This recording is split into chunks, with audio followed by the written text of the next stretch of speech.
In a galaxy far, far away, peace and prosperity have reigned under the Galactic Republic for thousands of years, guided by the wisdom of the Jedi Order.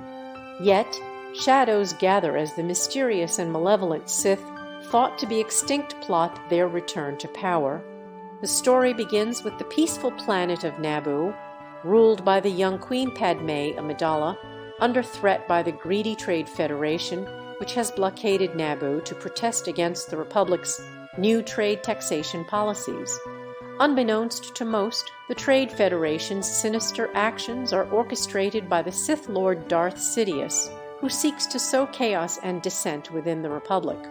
The Jedi Order, guardians of peace, dispatch Jedi Master Qui-Gon Jinn and his apprentice, Obi-Wan Kenobi, to negotiate a peaceful resolution with the Trade Federation.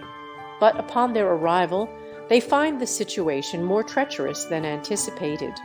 The Trade Federation attempts to assassinate them, forcing the Jedi to flee and ultimately reach the surface of Naboo.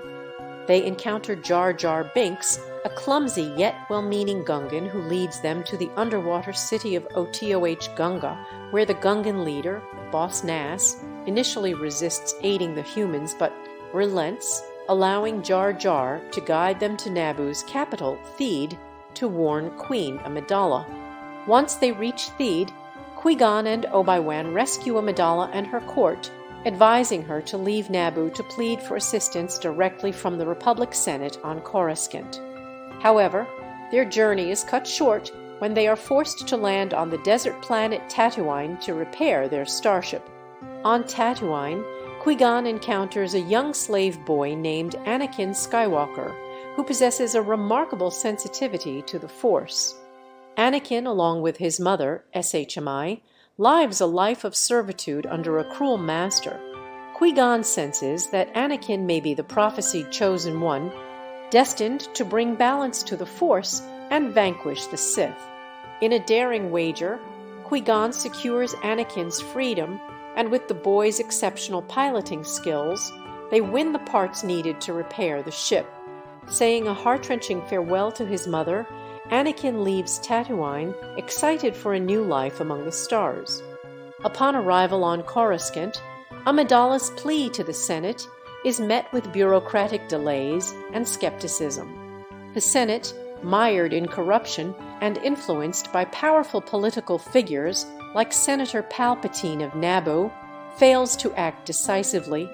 Palpatine, secretly Darth Sidious, manipulates the situation, encouraging Amidala to push for a vote of no confidence in the current Supreme Chancellor, Valorum.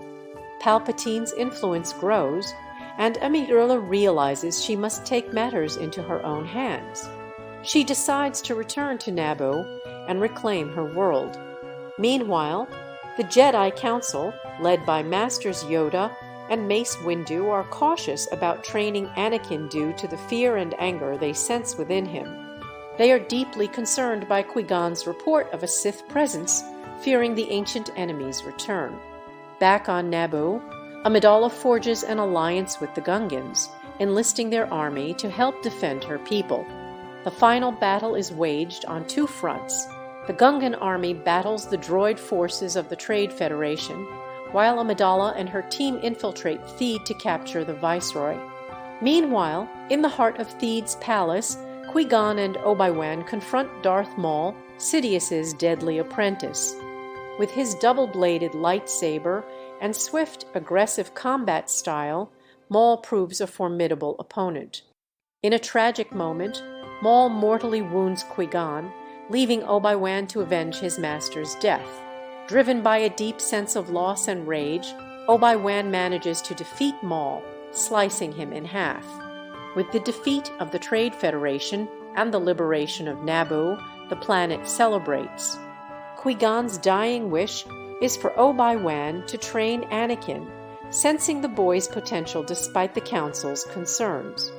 Obi-Wan, now a Jedi Knight, vows to honor his master's request, but as the Jedi mourn the loss of one of their own, a darker threat looms. Though Maul has fallen, the Sith's presence is confirmed, and the prophecy remains unresolved. With Palpatine now positioned as the new Supreme Chancellor, the stage is set for an era of conflict and intrigue. Amid celebration and solemn reflection, the heroes of Naboo emerge victorious, but only the Force knows the trials that lie ahead in the shadow of the rising Sith.